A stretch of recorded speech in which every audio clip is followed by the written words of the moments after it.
मित्रांनो, मुख्यमंत्री माझी लाडकी बहीण या योजनेअंतर्गत महत्वपूर्ण आता अपडेट आलेली आहे।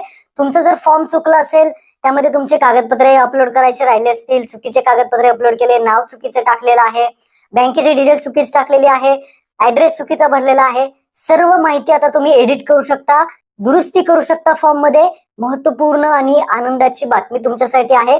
फॉर्म मध्ये काही चुका झाल्या असतील तर तुम्ही सर्व ज्या काही चुका आहेत त्या दुरुस्त करू शकता, म्हणजे तुमचा जो फॉर्म आहे करेक्शन करू शकता, पूर्ण फॉर्म एडिट करू शकता आता तुम्ही। आणि हा जो फॉर्म आहे तो कशा पद्धतीने एडिट करायचा आहे या व्हिडिओमध्ये पाहणार आहे आपण। आणि सगळ्यात महत्त्वाचं, एडिट करताना लक्षात द्या, एकच चान्स तुम्हाला भेटणार आहे, तर हा चान्स गमवू नका। तुम्ही भरलेला फॉर्म मध्ये दुरुस्ती करण्यासाठी सर्वात पहिल्यांदा तुम्हाला मोबाईल मधून प्ले स्टोर ओपन करा। प्ले स्टोर वरती नारी शक्ती दूत ऍप सर्च करा, तुम्हाला एक अपडेट आलेलं दिसेल। तर सर्वात पहिल्यांदा हे ऍप्लिकेशन तुम्हाला अपडेट करावं लागेल, तेव्हाच तुम्हाला फॉर्म मध्ये एडिट करायचा ऑप्शन येईल। तर इथे मी अपडेट करतो आणि अपडेट केल्यानंतर तुम्हाला कशा पद्धतीने दुरुस्ती करायची आहे, फॉर्म कसा एडिट करायचा आहे, अर्ज कसा एडिट करायचा आहे ते सांगतो। तर इथे अपडेट झालेले ऍप अपडेट झाल्यानंतर ओपन करा। आता पाहू शकता नवीन इंटरफेस तुम्हाला दिसेल। त्यानंतर खाली स्किप बटनावरती क्लिक करा। त्यानंतर तुमचा जो काही मोबाईल नंबर आहे, ज्या मोबाईल नंबरवरती तुम्ही फॉर्म भरला होता तो मोबाईल नंबर इथे टाकायचा आहे। त्यानंतर ऍक्सेप्ट टर्म्स अँड कंडिशन या ऑप्शन वरती क्लिक करायचं आहे आणि स्वीकारावरती क्लिक करून लॉग इन बटनावरती क्लिक करायचं आहे। जसं तुम्ही लॉग इन कराल तर तुम्हाला ओटीपी येईल, ओटीपी इथे टाकायचा आहे आणि व्हेरीफाय ओटीपी वरती क्लिक करायचं आहे। ही प्रोसेस सर्वांना माहित असेल।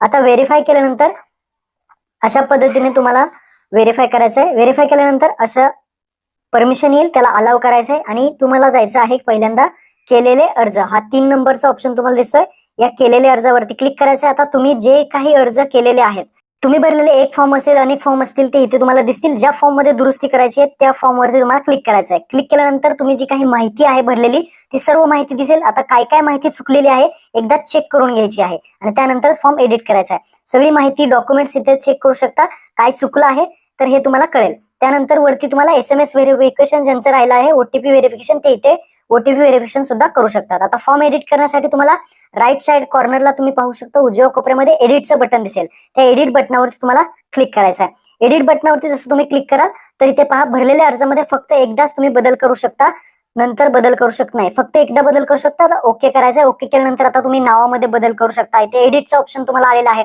पतीचं नाव, वडिलाचं नाव, जे काही स्पेलिंग वगैरे चुकलं असतील, आधार कार्ड प्रमाणे सगळी माहिती द्यायची आहे, ही गोष्ट लक्षात ठेवा। लग्नापूर्वीचे नाव असेल, जन्मतारीख असेल, तसेच तुम्ही भरलेला जो काही अर्जदाराचा पत्ता असेल, पत्ता जो टाकणार आहे तो आधार कार्ड प्रमाणे पहा आहे का।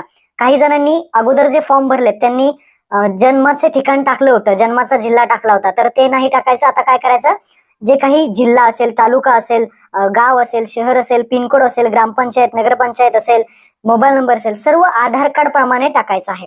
आधार कार्डवरचा जिल्हा वगैरे सगळे टाकायचे आहेत। तसेच माहिती विवाहित आहे का, बँकचे डिटेल्स काही चुकलेत का, तर ते एकदा चेक करून घ्यायचं आहे। सगळा फॉर्म चेक करून घ्यायचा आहे। बँकेचे डिटेल्स काही चुकले असतील, कागदपत्रे चुकले असतील तर ते सुद्धा तुम्ही इथे रिप्लेस करू शकता। कागदपत्र जर रिप्लेस करायचं असेल तर तुम्हाला इथे राईट साइड कॉर्नरला एक चुकीची खून दिसेल, एक छोटा डब्बा आणि त्यावरती चुकीची खून आहे।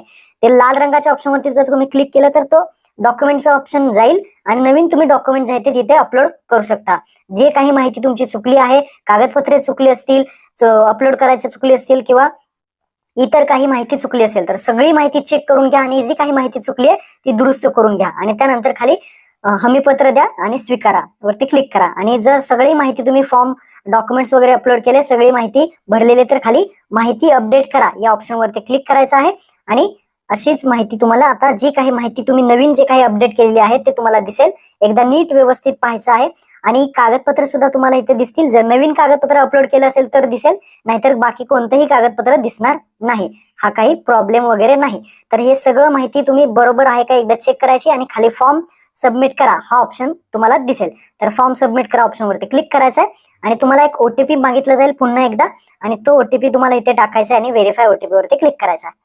तर आता आनंदाची बातमी आहे जी की सगळे तुम्ही फॉर्म मध्ये एडिट करू शकता। आता ओटीपी आला, ओटीपी टाकून व्हेरीफाय ओटीपी वरती क्लिक करायचं आहे। तुम्ही पाहू शकता आपला form survey has been verified, म्हणजे आपला फॉर्म जो आहे तो कम्प्लीट झालेला आहे। तर अशा पद्धतीने एडिटचा ऑप्शन गेलेला आहे। एकदाच एडिटचा ऑप्शन तुम्हाला येईल, तर इथे अशा पद्धतीने तुम्ही फॉर्म एडिट करू शकता, डॉक्युमेंट पुन्हा अपलोड करू शकता आणि अपडेट करू शकता सगळी माहिती। अशाच पद्धतीने जे काही फॉर्म तुमचे चुकले असतील ते फॉर्म तुम्ही ओपन करा आणि अपडेट करा। महत्त्वपूर्ण व्हिडिओ आपल्या मित्रांना लगेच शेअर करा। धन्यवाद। जय हिंद, जय महाराष्ट्र।